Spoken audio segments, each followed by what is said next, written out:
सत श्री अकाल जी। दूरदर्शन देख रहे सारे ही दर्शकों का निੱਘਾ स्वागत है। मैं ਹਾਂ ਨੀਲਮ सैनी। प्रोग्राम तुसी देख रहे हो कानूनी नुक्ते। जिवें कि तुसी जानते ही हो, इस प्रोग्राम के अंदर असी गल करते हैं कानूनी मसलियां नूं लैके। सो अज भी गल करांगे, पर अज के जो साडे मेहमान ने पहला उन्हां दा स्वागत कर लेंदे हां। अज साडे विच पहुंचे ने एडवोकेट सानिया एम सिंह। सब तो पहला उन्हां दा स्वागत करते हैं। बहुत बहुत स्वागत है सानिया जी। सत श्री अकाल। सानिया, गलबात तुहाडे नाल शुरू करांगे, पर उस तो पहला अपने दर्शकों को मैं दस देना चाहती हाँ कि अज का जो विषय है वो की है। दरअसल जदों असी बाजार दे विच कुछ समान खरीदण जांदे हां, कई बार गाहकां दे नाल यानी कि तुहाडे नाल ते साडे नाल धोखा हो जाता है। उस धोखे तो किवें बचिया जा सकता है, किवें अपनी शिकायत दर्ज करवाई जा सकती है, उसनूं लैके साडी सरकार ने साडे लई एक कानून बनाया जिसनूं कहा जाता है कंज्यूमर प्रोटैक्शन एक्ट या फिर गाहक सुरक्षा एक्ट। सो इस एक्ट दे अंदर ग्राहकां नूं या खपतकारां नूं की अधिकार मिलते हैं, यही साडा अज दा विषय है। इसी बारे अज असीं गल करांगे। सानिया, सब तो पहला मेरा सवाल, कंज्यूमर प्रोटैक्शन एक्ट 1986 जो है उस दे विच की हक खपतकारां नूं या कंज्यूमर्स नूं मिलते हैं? पहली गल तो जो कंज्यूमर प्रोटैक्शन एक्ट है 24 दसंबर 1986 ਨੂੰ बनाया गया ਸੀਗਾ।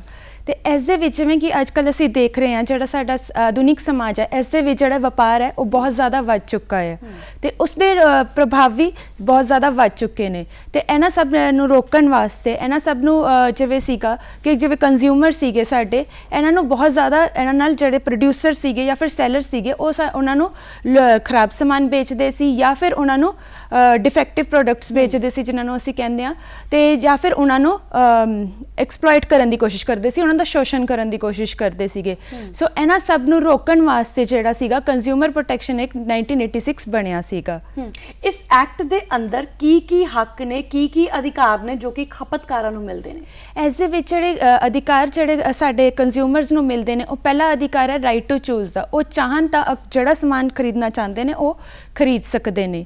ਦੂਜਾ ਉਹਨਾਂ ਨੂੰ ਅਧਿਕਾਰ ਮਿਲਦਾ ਰਾਈਟ ਟੂ ਸੇਫਟੀ ਦਾ, ਕਿ ਅਗਰ ਕੋਈ ਮੈਡੀਕਲ ਪ੍ਰੋਡਕਟ ਜਾਂ ਫਿਰ ਕੋਈ ਵੀ ਇੱਦਾਂ ਦਾ ਪ੍ਰੋਡਕਟ ਜੋ ਕਿ ਜਿਹੜਾ ਹੈਗਾ ਸਿਹਤ ਲਈ ਹਾਨੀਕਾਰਕ ਹੈ, ਕਈ ਵਾਰੀ ਅਸੀਂ ਦੇਖਦੇ ਹਾਂ ਕਿ ਜਿਹੜੇ ਸਮਾਨ ਦੇ ਵਿੱਚ ਖਰਾਬ ਸਮਾਨ ਦੀ ਮਿਕਸਿੰਗ ਕਰ ਦਿੰਦੇ ਨੇ, ਜਿਸ ਨਾਲ ਕੀ ਹੈ ਸਾਡੇ ਜਿਹੜੇ ਕੰਜ਼ਿਊਮਰਸ ਨੇ ਉਹਨਾਂ ਦੀ ਸਿਹਤ 'ਤੇ ਬੁਰਾ ਪ੍ਰਭਾਵ ਪੈਂਦਾ। ਉਸ ਦੇ ਵਾਸਤੇ ਜਿਹੜੇ ਕੰਜ਼ਿਊਮਰਸ ਨੇ ਜਾਂ ਫਿਰ ਸਾਡੇ ਜਿਹੜੇ ਖਪਤਕਾਰ ਨੇ ਉਹ ਜਾ ਸਕਦੇ ਨੇ ਕੰਜ਼ਿਊਮਰ ਕੋਰਟ ਦੇ ਵਿੱਚ। ਹਾਂਜੀ, ठीक है। इस तो अलावा की अधिकार ने जो मिलते हैं? इस तो इलावा राइट टू इन्फॉर्मेशन का, अगर वो जानना चाहते हैं किसी चीज़ बारे तो उन्होंने जानने का अधिकार है। वो अपने प्रोडक्ट के बारे या फिर कोई भी सर्विस लै रहे हैं उसके बारे अगर कोई इन्फॉर्मेशन लेना चाहते हैं, वो सारी इन्फॉर्मेशन लै सकते हैं। उन्होंने अधिकार है अपनी प्राइसिंग जानने का, प्रोडक्ट की प्राइस है, की एक्सपायरी डेट है, वो सब चीज़ां जानने का अधिकार है। ਤੇ ਇਸ ਤੋਂ ਇਲਾਵਾ ਇਹਨਾਂ ਕੋਲ ਇੱਕ ਅਧਿਕਾਰ ਜਿਹੜਾ ਹੋਰ ਹੈ ਉਹ ਹੈ ਰਿਡਰੈਸਲ ਦਾ ਤੇ ਹਰਟ ਦਾ ਅਧਿਕਾਰ। ਇਹਦੇ ਵਿੱਚ ਕੀ ਹੈ ਕਿ ਜਿਹੜੇ ਲੋਕ ਨੇ ਉਹ ਜਾ ਕੇ ਕੰਪਲੇਂਟ, ਅਗਰ ਕੋਈ ਵੀ ਕਿਸੇ ਵੀ ਰਿਗਾਰਡਿੰਗ ਕੋਈ ਕੰਪਲੇਂਟ ਹੁੰਦੀ ਹੈ ਤਾਂ ਉਹ ਜਾ ਕੇ ਕੰਜ਼ਿਊਮਰ ਕੋਰਟਸ ਦੇ ਵਿੱਚ ਜਾ ਸਕਦੇ ਨੇ ਤੇ ਉਹਨਾਂ ਨੂੰ ਸੁਣੇ ਜਾਣ ਦਾ ਵੀ ਅਧਿਕਾਰ ਹੈ। ਅਗਰ ਉਹਨਾਂ ਦੇ ਕੋਈ ਗ੍ਰੀਵੈਂਸਿਸ ਨੇ ਜਾਂ ਫਿਰ ਕੋਈ ਵੀ ਪ੍ਰੋਬਲਮ ਹੈ ਤਾਂ ਉਹਨਾਂ ਨੂੰ ਸੁਣਿਆ ਜਾਵੇ। ਸਾਨੀਆ, ਜਿਵੇਂ ਕਿ ਤੁਸੀਂ ਕਿਹਾ ਕਿ 1986 ਦੇ ਵਿੱਚ ਇਹ ਐਕਟ ਬਣਿਆ ਸੀ, ਪਰ ਉਸ ਤੋਂ ਬਾਅਦ 2019 ਦੇ ਵਿੱਚ ਇਸ ਦੇ ਵਿੱਚ ਸੁਧਾਰ ਵੀ ਕੀਤੇ ਗਏ ਨੇ, ਅਮੈਂਡਮੈਂਟ ਕੀਤੇ ਗਏ ਨੇ। ਸੋ ਕਿਸ ਤਰੀਕੇ ਦੇ ਸੁਧਾਰ ਇਸ ਐਕਟ ਦੇ ਵਿੱਚ ਕੀਤੇ ਗਏ ਨੇ ਤੇ ਉਹਨਾਂ ਨੂੰ ਕਰਨ ਦੀ ਲੋੜ ਆਖਿਰ ਕੀ ਪਈ? ਜਿਵੇਂ ਕਿ ਹੁਣ ਅਸੀਂ ਦੇਖ ਰਹੇ ਹਾਂ ਅੱਜ ਕੱਲ੍ਹ ਹਰ ਇੱਕ ਕੰਮ ਜਿਹੜਾ ਸਾਡਾ ਆਨਲਾਈਨ ਹੋਣਾ ਸ਼ੁਰੂ ਹੋ ਗਿਆ। ਆਨਲਾਈਨ ਹੀ ਅਸੀਂ ਸਮਾਨ ਖਰੀਦਦੇ ਵੀ ਹਾਂ ਤੇ ਵੇਚਦੇ ਵੀ ਹੈਗੇ ਹਾਂ। ਤੇ ਜਿਹੜਾ ਹੈਗਾ ਤੇ ਇਸ ਕਰਕੇ ਜਿਹੜਾ ਸੀਗਾ ਜਿਹੜੇ ਵੇਚਣ ਵਾਲੇ ਸੀ ਉਹ ਕਈ ਵਾਰੀ ਆਨਲਾਈਨ ਸਮਾਨ ਨੂੰ ਵੀ ਖਰਾਬ ਸਮਾਨ ਵੇਚ ਦਿੰਦੇ ਸੀ ਜਾਂ ਫਿਰ ਸ਼ੋਸ਼ਣ ਕਰਦੇ ਸੀਗੇ। ਤਾਂ ਉਸ ਤੋਂ ਬਚਣ ਵਾਸਤੇ ਜਿਹੜਾ ਸੀਗਾ ਕਿ ਉੱਥੇ ਹੁਣ ਪਤਾ ਨਹੀਂ ਲੱਗਦਾ ਸੀਗਾ ਕਿ ਕਿੱਥੇ ਜਾਣ ਕੰਜ਼ਿਊਮਰਸ, ਕਿੱਥੇ ਜਾਣ। ਤਾਂ ਉਸ ਵਾਸਤੇ ਜਿਹੜਾ ਸੀਗਾ ਉਹਨਾਂ ਨੇ ਈ ਪੋਰਟਲਸ ਵੀ ਬਣਾਏ ਤੇ ਈ ਫਾਈਲਿੰਗ ਦਾ ਪ੍ਰੋਸੈਸ ਸਟਾਰਟ ਕੀਤਾ ਸੀਗਾ ਸਾਡੀ ਸਰਕਾਰ ਨੇ। ਹਾਂਜੀ ਸਾਨੀਆ, ਇਸ ਦੇ ਵਿੱਚ ਅਮੈਂਡਮੈਂਟਸ ਦੇ ਵਿੱਚ ਕਿਆ ਫਾਲਸ ਐਡਵਰਟਾਈਜ਼ਮੈਂਟ ਨੂੰ ਲੈ ਕੇ ਵੀ ਕੋਈ ਅਮੈਂਡਮੈਂਟ ਕੀਤਾ ਗਿਆ? ਕਿਉਂਕਿ ਅੱਜ ਕੱਲ੍ਹ ਐਡਵਰਟਾਈਜ਼ਮੈਂਟ ਦਾ ਜ਼ਮਾਨਾ ਹੈ, ਵਿਗਿਆਪਨਾਂ ਤੋਂ ਬਿਨਾਂ ਕੁਝ ਨਹੀਂ ਹੁੰਦਾ, ਪਰ ਕਈ ਵਾਰ ਇੱਦਾਂ ਹੁੰਦਾ ਹੈ ਕਿ ਜੋ ਪ੍ਰੋਡਕਟ ਵਿਗਿਆਪਨ ਦੇ ਅੰਦਰ ਦਿਖਾਇਆ ਜਾਂਦਾ ਹੈ ਉਸ ਦਾ ਅਸਰ ਸੇਮ ਅਜਿਹਾ ਰੀਅਲ ਲਾਈਫ ਦੇ ਵਿੱਚ ਨਹੀਂ ਹੁੰਦਾ। ਹਾਂਜੀ, ਇੱਦਾਂ ਦਾ ਬਹੁਤ ਵਾਰ ਹੁੰਦਾ ਕਿ ਜਿਹੜੇ ਕੰਜ਼ਿਊਮਰਸ ਨੂੰ ਜਿੱਦਾਂ ਚੀਜ਼ਾਂ ਦਿਖਾਈਆਂ ਜਾਂਦੀਆਂ ਨੇ ਉੱਦਾਂ ਦੀਆਂ ਉਹ ਨਿਕਲਦੀਆਂ ਨਹੀਂ। ਤਾਂ ਹੁਣ ਉਸ ਦੇ ਵਾਸਤੇ ਜਿਹੜੀ ਹੈ ਸੈਕਸ਼ਨ 90 ਦੇ ਵਿੱਚ ਕੰਜ਼ਿਊਮਰ ਪ੍ਰੋਟੈਕਸ਼ਨ ਐਕਟ 2019 ਦੇ ਵਿੱਚ ਉਸ ਦੇ ਵਿੱਚ ਸਜ਼ਾ ਦਿੱਤੀ ਗਈ ਹੈ। 2 ਸਾਲ ਦੀ ਸਜ਼ਾ ਹੈ ਤੇ 10 ਲੱਖ ਦਾ ਜਿਹੜਾ ਹੈਗਾ ਜੁਰਮਾਨਾ ਹੈ। ਅਗਰ ਉਹ ਦੁਬਾਰਾ ਤੋਂ ਇੱਦਾਂ ਦੀ ਦੁਹਰਾ ਕਰਦੇ ਨੇ, ਦੁਬਾਰਾ ਤੋਂ ਅਗਰ ਉਹ ਗਲਤੀ ਕਰਦੇ ਨੇ ਤਾਂ ਉਸ ਦੇ ਵਾਸਤੇ ਜਿਹੜਾ ਹੈਗਾ ਉਹਨਾਂ ਨੂੰ 50 ਲੱਖ ਦਾ ਫਾਈਨ ਹੈ ਤੇ ਜਿਹੜਾ ਹੈਗਾ ਉਹ ਸਜ਼ਾ ਵੀ 5 ਸਾਲ ਦੀ ਹੈ। ਕਿਵੇਂ ਕੋਈ ਗਾਹਕ ਜਿਸ ਦੇ ਨਾਲ ਧੋਖਾ ਹੋਇਆ ਹੈ ਉਹ ਆਪਣੀ ਸ਼ਿਕਾਇਤ ਕੰਜ਼ਿਊਮਰ ਕੋਰਟ ਦੇ ਵਿੱਚ ਲੈ ਕੇ ਜਾ ਸਕਦਾ ਹੈ? ਕੀ ਡਾਕੂਮੈਂਟਸ ਉਸ ਨੂੰ ਚਾਹੀਦੇ ਹੁੰਦੇ ਨੇ ਆਪਣੀ ਸ਼ਿਕਾਇਤ ਦਰਜ ਕਰਵਾਉਣ ਦੇ ਲਈ? ਇਸ ਵਿੱਚ ਜਿਹੜਾ ਕੰਜ਼ਿਊਮਰ ਹੈ ਉਹ ਇੱਕ ਐਪਲੀਕੇਸ਼ਨ ਲਿਖਦਾ ਹੈ ਜਿਸ ਦੇ ਵਿੱਚ ਉਹਨੇ ਆਪਣਾ ਨਾਮ ਦਰਜ ਕਰਨਾ ਹੁੰਦਾ ਤੇ ਜਿੱਥੋਂ ਦੀ ਉਹ ਸਮਾਨ ਖਰੀਦਿਆ, ਜਿਸ ਬੰਦੇ ਤੋਂ ਸਮਾਨ ਖਰੀਦਿਆ ਉਸ ਦੇ ਬਾਰੇ ਸਾਰੀ ਡਿਟੇਲ ਲਿਖਣੀ ਹੁੰਦੀ ਹੈ ਤੇ ਜੋ ਵੀ ਪ੍ਰੋਡਕਟ ਦੇ ਵਿੱਚ ਜੋ ਵੀ ਡਿਫੈਕਟ ਵਗੈਰਾ ਹੁੰਦਾ ਹੈ ਉਸ ਦੇ ਬਾਰੇ ਸਾਰਾ ਕੁਝ ਦੱਸਣਾ ਹੁੰਦਾ ਹੈ। ਜੋ ਵੀ ਡਿਫੈਕਟ ਹੈ ਜਾਂ ਫਿਰ ਜੋ ਵੀ ਉਸ ਨਾਲ ਹੋਇਆ ਉਸ ਦੇ ਬਾਰੇ ਸਾਰਾ ਡਿਟੇਲ ਦੇ ਵਿੱਚ ਉਸ ਨੂੰ ਦੱਸਣਾ ਪਏਗਾ।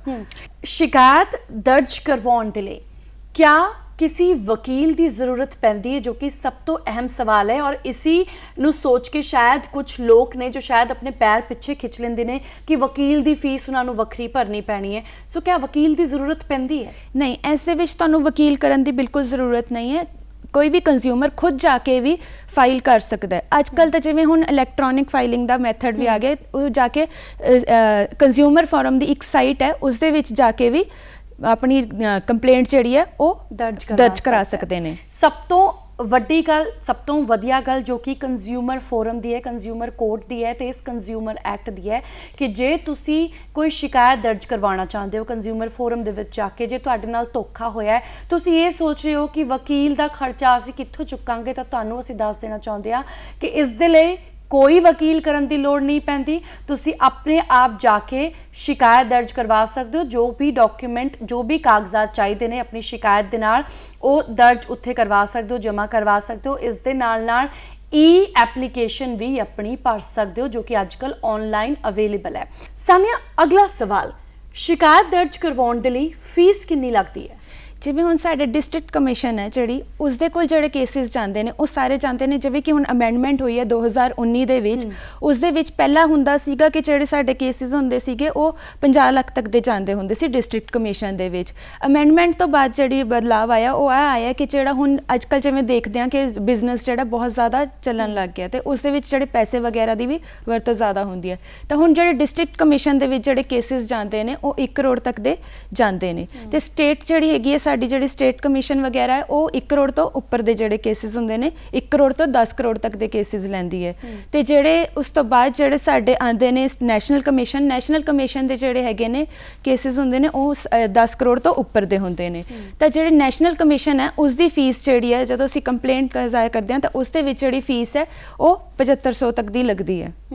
ਯਾਨੀ ਕਿ ਫੀਸ ਵੀ ਬਹੁਤ ਜ਼ਿਆਦਾ ਮਾਮੂਲੀ ਜੀ ਹੈ। ਤੁਸੀਂ ਫੀਸ ਤੋਂ ਵੀ ਨਾ ਘਬਰਾਇਓ, ਪਰ ਜੇ ਤੁਹਾਨੂੰ ਲੱਗਦਾ ਹੈ ਕਿ ਤੁਹਾਡਾ ਸ਼ੋਸ਼ਣ ਕੀਤਾ ਜਾ ਰਿਹਾ ਹੈ, ਤੁਹਾਡੇ ਨਾਲ ਧੋਖਾ ਹੋਇਆ ਹੈ, ਤਾਂ ਫਿਰ ਕੰਜ਼ਿਊਮਰ ਫੋਰਮ ਸਿਰਫ ਤੁਹਾਡੇ ਕਰਕੇ ਬਣੇ ਹੋਏ ਨੇ। ਤੁਸੀਂ ਜਾ ਕੇ ਇਸਤੇਮਾਲ ਕਰ ਸਕਦੇ ਹੋ, ਆਪਣੇ ਹੱਕ ਦਾ ਤੇ ਬਚਾਅ ਆਪਣਾ ਕਰ ਸਕਦੇ ਹੋ ਜੋ ਵੀ ਬਾਜ਼ਾਰ ਦੇ ਵਿੱਚ ਤੁਹਾਡੇ ਨਾਲ ਧੋਖਾ ਹੋ ਰਿਹਾ ਹੈ। ਸਾਨੀਆ, ਕਈ ਵਾਰ ਇੱਦਾਂ ਹੁੰਦਾ ਹੈ ਕਿ ਕੰਜ਼ਿਊਮਰ ਫੋਰਮ ਦੇ ਵਿੱਚ ਜਾਂ ਕੰਜ਼ਿਊਮਰ ਕੋਰਟ ਦੇ ਵਿੱਚ ਗਾਹਕ ਆਪਣੀ ਸ਼ਿਕਾਇਤ ਲੈ ਕੇ ਜਾਂਦਾ ਹੈ, ਸੁਣਵਾਈ ਹੁੰਦੀ ਹੈ, ਸਾਰਾ ਕੁਝ ਹੁੰਦਾ ਹੈ ਤੇ ਨਤੀਜਾ ਵੀ ਆ ਜਾਂਦਾ ਹੈ, ਪਰ ਗਾਹਕ ਜਾਂ ਖਪਤਕਾਰ ਜਾਂ ਕੰਜ਼ਿਊਮਰ ਕੋਰਟ ਦੇ ਫੈਸਲੇ ਤੋਂ ਸੈਟੀਸਫਾਈ ਨਹੀਂ ਹੁੰਦਾ, ਸੰਤੁਸ਼ਟ ਨਹੀਂ ਹੁੰਦਾ। ਉਸ ਕੇਸ ਦੇ ਵਿੱਚ ਕੀ ਹੋਏ? ਉਸ ਕੇਸ ਦੇ ਵਿੱਚ ਅਗਰ ਉਹ ਕੋਈ ਡਿਸਟ੍ਰਿਕਟ ਕਮਿਸ਼ਨ ਨੇ ਅਗਰ ਕੋਈ ਫੈਸਲਾ ਸੁਣਾਉਂਦੀ ਹੈ ਤਾਂ ਉਹ ਅਪੀਲ ਅੱਗੇ ਜਾ ਕੇ ਸਟੇਟ ਕਮਿਸ਼ਨ ਦੇ ਵਿੱਚ ਕਰ ਸਕਦੀ ਹੈ ਤੇ ਸਟੇਟ ਕਮਿਸ਼ਨ ਦੇ ਵਿੱਚ ਅਪੀਲ ਕਰਨ ਦਾ ਸਮਾਂ 30 ਦਿਨਾਂ ਤੱਕ ਦਾ ਹੁੰਦਾ ਹੈ। ਇੱਦਾਂ ਹੀ ਅਗਰ ਸਟੇਟ ਕਮਿਸ਼ਨ ਦੇ ਕਿਸੇ ਆਰਡਰ ਤੋਂ ਤੁਸੀਂ ਨਾ ਖੁਸ਼ ਹੁੰਦੇ ਹੋ ਤਾਂ ਤੁਸੀਂ ਨੈਸ਼ਨਲ ਕਮਿਸ਼ਨ ਦੇ ਵਿੱਚ ਜਾ ਕੇ ਅਪੀਲ ਕਰ ਸਕਦੇ ਹੋ। ਅਗਰ ਤੁਸੀਂ ਨੈਸ਼ਨਲ ਕਮਿਸ਼ਨ ਦੇ ਵੀ ਕਿਸੇ ਆਰਡਰ ਤੋਂ ਜਿਹੜੇ ਹੈਗੇ ਆ ਨਾ ਖੁਸ਼ ਹੋ ਤਾਂ ਉਹ 30 ਦਿਨਾਂ ਦੇ ਅੰਦਰ ਅੰਦਰ ਸੁਪਰੀਮ ਕੋਰਟ ਵਿੱਚ ਵੀ ਜਾ ਕੇ ਤੁਸੀਂ ਆਪਣੀ ਅਪੀਲ ਕਰ ਸਕਦੇ ਹੋ। ਯਾਨੀ ਕਿ ਇਸ ਦੇ ਅੰਦਰ ਵੀ ਹਾਇਰ ਕੋਰਟਸ ਦੇ ਵਿੱਚ ਅਪੀਲ ਕਰਨ ਦੀ ਜੋ ਸੁਵਿਧਾ ਹੈ ਉਹ ਗਾਹਕਾਂ ਨੂੰ ਦਿੱਤੀ ਗਈ ਹੈ ਕਿ ਜੇ ਤੁਸੀਂ ਕੰਜ਼ਿਊਮਰ ਫੋਰਮ ਦੇ ਫੈਸਲੇ ਤੋਂ खुश नहीं हो, डिस्ट्रिक्ट लैवल पर जो फैसला आया उस तो खुश नहीं हो, तो 30 दिनों के अंदर अंदर तुसी दोबारा अपील कर सकते हो स्टेट कमीशन कोल। ते जे उत्थों भी तुसी खुश नहीं हो तो फिर नैशनल लैवल ते सुप्रीम कोर्ट का रास्ता भी तुहाडे कोल मौजूद है। सानिया, MRP नूं लैके कई बार झगड़े हुंदे ने, दुकानां ते असीं जांदे ने देखते हैं कि कस्टमर कहंदे ने, गाहक कहंदे ने कि सानूं MRP तो थोड़ा जिहा घट करके दो क्योंकि वो हक उसनूं मिलिया है। सो MRP का जो चक्कर है, ये जो हक मिलिया है गाहक नूं, इस दे बारे तुसीं साडे दर्शकां नूं दस्सो। इस बारे यही दसना चाहूँगी ਜਿਹੜੇ ਅਸੀਂ ਪ੍ਰੋਡਕਟਸ ਲੈਂਦੇ ਹਾਂ ਜਿਨ੍ਹਾਂ ਤੇ MRP ਲੱਗੀ ਹੁੰਦੀ ਹੈ ਤੇ ਉਹ MRP ਤੇ ਜਿਵੇਂ ਹੁਣ ਅਸੀਂ ਕਈ ਵਾਰੀ ਕੰਜ਼ਿਊਮਰਸ, ਅਸੀਂ ਸਾਰੇ ਕੰਜ਼ਿਊਮਰ ਹੀ ਹਾਂ, ਜਦ ਕਈ ਵਾਰੀ ਅਸੀਂ ਸੋਚਦੇ ਹਾਂ ਕਿ ਅਸੀਂ ਘਟਾਓ ਕਰਵਾ ਲਈਏ, ਪਰ ਉਹ ਦੁਕਾਨਦਾਰ ਜਿਹੜਾ ਹੁੰਦਾ ਉਸਨੇ ਵੀ ਆਪਣਾ ਕੁਝ ਮੁਨਾਫਾ ਕਮਾਉਣਾ ਹੁੰਦਾ ਹੈ ਤਾਂ ਉਹਨਾਂ ਨੇ ਵੀ ਜਿਹੜੇ ਨੇ ਉਹ ਕਈ ਵਾਰੀ ਉਹ ਵੀ MRP ਤੋਂ ਵੱਧ, ਕਈ ਵਾਰੀ ਦੇਖਿਆ ਅਸੀਂ MRP ਤੋਂ ਵੱਧ ਲਗਾ ਦਿੰਦੇ ਨੇ ਸਾਨੂੰ, ਤੇ ਸਾਡੇ ਕੰਜ਼ਿਊਮਰਸ ਨੂੰ ਚਾਹੀਦਾ ਕਿ ਜੋ MRP ਹੈ ਉਸੇ ਤੇ ਹੀ ਪ੍ਰੋਡਕਟ ਨੂੰ ਖਰੀਦਣ। ਤੇ ਅਸੀਂ ਦੇ ਵਿੱਚ ਕਈ ਵਾਰੀ ਹੁੰਦਾ ਕਿ ਅਸੀਂ ਜਦੋਂ MRP ਕਟਵਾਉਂਦੇ ਹਾਂ ਤਾਂ ਉਹ ਕੱਚਾ ਬਿੱਲ ਦਿੰਦੇ ਨੇ ਸਾਨੂੰ, ਪੱਕਾ ਬਿੱਲ ਨਹੀਂ ਦਿੰਦੇ, ਤੇ ਜਿਸ ਕਾਰਨ ਕੀ ਹੋ ਸਕਦਾ ਹੈ ਜਦੋਂ ਤੁਸੀਂ ਐਪਲੀਕੇਸ਼ਨ ਦਾਇਰ ਕਰਨ ਚਾਹੋਗੇ ਤਾਂ ਤੁਹਾਡੇ ਕੋਲ ਕੱਚਾ ਬਿੱਲ ਹੋਏਗਾ, ਉਹ ਕੰਜ਼ਿਊਮਰ ਜਿਹੜੀਆਂ ਫਾਰਮ ਹੁੰਦੀਆਂ ਨੇ ਉਹ ਉਹਨਾਂ ਨੂੰ ਨਹੀਂ ਮੰਨਦੀਆਂ, ਤਾਂ ਪੱਕਾ ਬਿੱਲ ਜਿਹੜਾ ਹੁੰਦਾ ਤੁਹਾਨੂੰ MRP ਤੇ ਹੀ ਮਿਲ ਜਾਂਦਾ ਹੈ। ਤਾਂ ਜ਼ਿਆਦਾ ਤੋਂ ਜ਼ਿਆਦਾ ਕੋਸ਼ਿਸ਼ ਕਰੋ ਕਿ ਤੁਸੀਂ ਆਪਣਾ ਘਟਾਓ ਨਾ ਕਰਾਓ ਤੇ MRP ਤੇ ਹੀ ਸਮਾਨ ਨੂੰ ਲੈ ਕੇ ਆਓ, ਤਾਂ ਕਿ ਤੁਸੀਂ ਨਾਲੇ ਆਪਣਾ ਪੱਕਾ ਬਿੱਲ ਬਣਵਾ ਕੇ ਲੈ ਕੇ ਆਓ, ਤਾਂ ਜੋ ਤੁਹਾਡੇ ਨਾਲ ਲੁੱਟ ਵਗੈਰਾ ਨਾ ਹੋ ਸਕੇ, ਤੇ ਜਿਹੜਾ ਵੇਚਣ ਵਾਲਾ ਹੈ ਉਹ ਵੀ ਤੁਹਾਡੇ ਨਾਲ ਧੋਖਾਧੜੀ ਨਾ ਕਰ ਸਕੇ। तो सब तो अहम गल कि जिथों भी तुसी समान खरीदते हो ना MRP ते खरीदो, बारगेनिंग तुसी कर सकते हो, वो तुहाडा हक है। उस तो बाद दुकानदार समान किवें दिंदा है, किस रेट ते दिंदा है, वो बात दी गल है। पर सब तो अहम गल है कि तुसी अपने नाल कच्चा बिल नहीं लेना है, तुसी अपने नाल पक्का बिल ही लेना है, क्योंकि ये पक्का सबूत हुंदा है जिसनूं जाके तुसी अगे यूज़ कर सकते हो, इस्तेमाल कर सकते हो। कंज्यूमर फोरम दे विच ये बहुत वड्डा सबूत है। जेकर तुहाडे नाल धोखा हुंदा है, इसका खामियाजा तुहाडा जो शोषण कर रहा है, तुहाडे नाल जो धोखा कर रहा है उसनूं भुगतना पै सकदा है, सज़ा उसनूं हो सकती है। इस करके पक्का बिल लेना कदे भी ना भुल्लो। सानिया, होर की कुछ गल्लां ने, की कुछ तुसीं साडे दर्शकां दे नाल सांझी करने चाहुंदे हो कि किस तरीके दा ध्यान रखण जद भी कोई समान खरीदण ताकि उन्हां दे नाल कोई धोखा ना होवे? हाँ जी, तो जो समान खरीदे ने सब तो पहली चीज़ जो कंज्यूमर को ध्यान रखनी चाहिए है वो है कि जो समान खरीद रहे हैं वो उसकी MRP एक्सपायरी डेट ते सारी जानकारी, जिन्नी भी जानकारी हो सकती है उस चीज़ के बारे लैन की कोशिश करन, ते हमेशा पक्का बिल जरूर ना लैन किसी भी प्रोडक्ट का। कई बार होंगे कि जो कंज्यूमर ने उन्होंने नाल गलत होंगे तो अगे जाके गल करन की कोशिश नहीं करते, या फिर कहते हैं कि असी क्यों अगे कंज्यूमर फोरम च जाना। उन्होंने कोशिश करनी चाहिए कि अगर उन्होंने नाल गलत हो रहा है तो वो अगे आके कंज्यूमर फोरम दे विच गलबात करन, आके अपना केस दाया करन, ताजो उन्होंने नाल अगे किसी होर कंज्यूमर नाल वो सेम ना हो सके, वो गलती दोबारा तो दोहराई ना जा सके। सो सानू इन्हां चीज़ों का जिहड़ा ध्यान रखना चाहिए।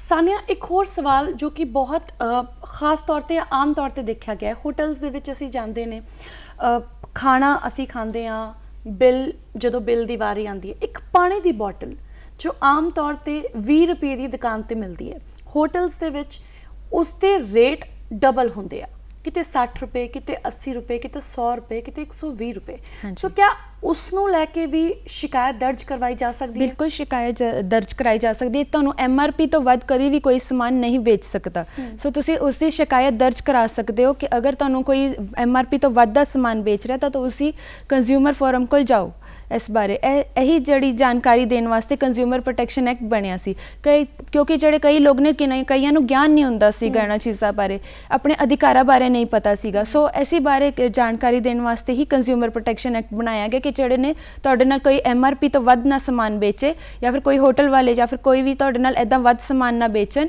ਕਿਉਂਕਿ ਇਹ ਚੀਜ਼ਾਂ ਜਿਹੜੀਆਂ ਆਉਂਦੀਆਂ ਨੇ ਇਹਨਾਂ ਦੇ ਪਿੱਛੋਂ ਦੀ ਪ੍ਰਾਈਸ ਲੱਗ ਕੇ ਆਉਂਦੀ ਹੈ ਜਿੱਥੋਂ ਦੀ ਬਣਦੇ ਨੇ ਪ੍ਰੋਡਕਟ। ਸੋ ਉਸ ਤੋਂ ਵੱਧ ਦੇ ਵਿੱਚ ਅਗਰ ਤੁਹਾਨੂੰ ਕੋਈ ਸਮਾਨ ਵੇਚ ਰਿਹਾ ਤਾਂ ਉਹ ਗਲਤ ਹੈ, ਤਾਂ ਸਾਡੇ ਕੰਜ਼ਿਊਮਰਸ ਨੂੰ ਇਸ ਗੱਲ ਦਾ ਧਿਆਨ ਰੱਖਣਾ ਚਾਹੀਦਾ ਹੈ। ਇੱਕ ਆਖਰੀ ਸਵਾਲ, ਸਮਾਨ ਕੰਜ਼ਿਊਮਰ ਨੇ ਖਰੀਦਿਆ, ਉਸ ਦੇ ਨਾਲ ਧੋਖਾ ਹੋਇਆ, ਸਮਾਨ ਉਸਨੂੰ ਖਰਾਬ ਮਿਲਿਆ, ਉਹ ਪਰੇਸ਼ਾਨ ਹੈ, ਕਿੰਨੇ ਦਿਨਾਂ ਦੇ ਅੰਦਰ ਉਹ ਆਪਣੀ ਸ਼ਿਕਾਇਤ ਲੈ ਕੇ ਕੰਜ਼ਿਊਮਰ ਫੋਰਮ ਦੇ ਵਿੱਚ ਜਾ ਸਕਦਾ ਹੈ? ਜਿਹੜਾ ਸਾਡੇ ਸੈਕਸ਼ਨ 24A ਦੇ ਵਿੱਚ ਜਿਹੜਾ ਹੈਗਾ ਕੰਜ਼ਿਊਮਰ ਪ੍ਰੋਟੈਕਸ਼ਨ ਐਕਟ ਦੇ, ਉਸ ਦੇ ਵਿੱਚ ਦੱਸਿਆ ਗਿਆ ਹੈ ਕਿ ਜਿਹੜਾ ਕੰਜ਼ਿਊਮਰ ਹੈ ਉਹ 2 ਸਾਲ ਦੇ ਅੰਦਰ ਅੰਦਰ ਜਿਹੜਾ ਹੈਗਾ ਆਪਣੀ ਕੰਪਲੇਂਟ ਲੈ ਕੇ ਜਾ ਸਕਦਾ ਹੈ ਆਪਣੀ ਕੰਜ਼ਿਊਮਰ ਫੋਰਮ ਦੇ ਵਿੱਚ। ਤੇ ਜੇ ਅਗਰ ਉਹਨੂੰ 2 ਸਾਲ ਤੋਂ ਵੀ ਵੱਧ ਲੱਗ ਜਾਂਦਾ ਤਾਂ ਉਸਨੂੰ ਰੀਜ਼ਨ ਦੱਸਣਾ ਪਏਗਾ ਕਿ ਉਹਨੂੰ 2 ਸਾਲ ਤੋਂ ਵੱਧ ਕੰਪਲੇਂਟ ਕਰਨ ਦੇ ਵਿੱਚ ਕਿਉਂ ਲੱਗਾ ਹੈ, ਇਹ ਸਾਰਾ ਰੀਜ਼ਨ ਦੇਣਾ ਪਏਗਾ ਉਸਨੂੰ। ਸੋ ਯਾਨੀ ਕਿ 2 ਸਾਲ ਤੱਕ ਦਾ ਸਮਾਂ ਤੁਹਾਡੇ ਕੋਲ ਹੁੰਦਾ ਹੈ ਕਿ ਤੁਸੀਂ ਜਦੋਂ ਕੋਈ ਸਮਾਨ ਖਰੀਦਦੇ ਹੋ ਉਸ ਦੇ 2 ਸਾਲ ਦੇ ਅੰਦਰ ਅੰਦਰ ਤੱਕ ਤੁਸੀਂ ਸ਼ਿਕਾਇਤ ਲੈ ਕੇ ਕੰਜ਼ਿਊਮਰ ਫੋਰਮ ਦੇ ਵਿੱਚ ਜਾ ਸਕਦੇ ਹੋ।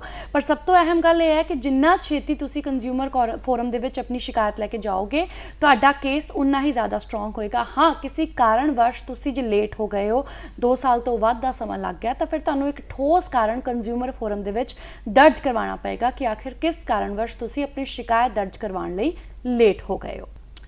ਸੋ ਸਾਨਿਆ ਬਹੁਤ-ਬਹੁਤ ਧੰਨਵਾਦ ਸਾਡੇ ਇਸ ਪ੍ਰੋਗਰਾਮ ਦੇ ਵਿੱਚ ਆਉਣ ਦੇ ਲਈ ਤੇ ਇੰਨੀ ਮਹੱਤਵਪੂਰਨ ਜਾਣਕਾਰੀ ਸਾਡੇ ਦਰਸ਼ਕਾਂ ਦੇ ਨਾਲ ਸਾਂਝੀ ਕਰਨ ਦੇ ਲਈ। ਸੋ ਜਿਵੇਂ ਕਿ ਸਾਡੇ ਅੱਜ ਦੇ ਮਹਿਮਾਨ ਨੇ ਦੱਸਿਆ ਕਿ ਕੰਜ਼ਿਊਮਰ ਪ੍ਰੋਟੈਕਸ਼ਨ ਐਕਟ ਦੇ ਤਹਿਤ ਤੁਸੀਂ ਕਿਵੇਂ ਆਪਣੇ ਹੱਕਾਂ ਦੀ ਰਾਖੀ ਕਰ ਸਕਦੇ ਹੋ, ਸ਼ਿਕਾਇਤ ਲੈ ਕੇ ਤੁਸੀਂ ਕੰਜ਼ਿਊਮਰ ਫੋਰਮ ਦੇ ਵਿੱਚ ਜਾ ਸਕਦੇ ਹੋ। ਉਮੀਦ ਕਰਦੇ ਹਾਂ ਤੁਸੀਂ ਸਾਡਾ ਪ੍ਰੋਗਰਾਮ ਦੇਖਦੇ ਹੋ ਤੇ ਸਾਡੇ ਵੱਲੋਂ ਦਿੱਤੀ ਗਈ ਜਾਣਕਾਰੀ ਤੁਹਾਡੇ ਲਈ ਫਾਇਦੇਮੰਦ ਸਾਬਿਤ ਹੁੰਦੀ ਹੈ। ਅਗਲੀ ਵਾਰੀ ਕਿਸੇ ਹੋਰ ਵਿਸ਼ੇ ਦੇ ਨਾਲ ਫਿਰ ਉਪਸਥਿਤ ਹੋਵਾਂਗੇ। ਸਤਿ ਸ਼੍ਰੀ ਅਕਾਲ।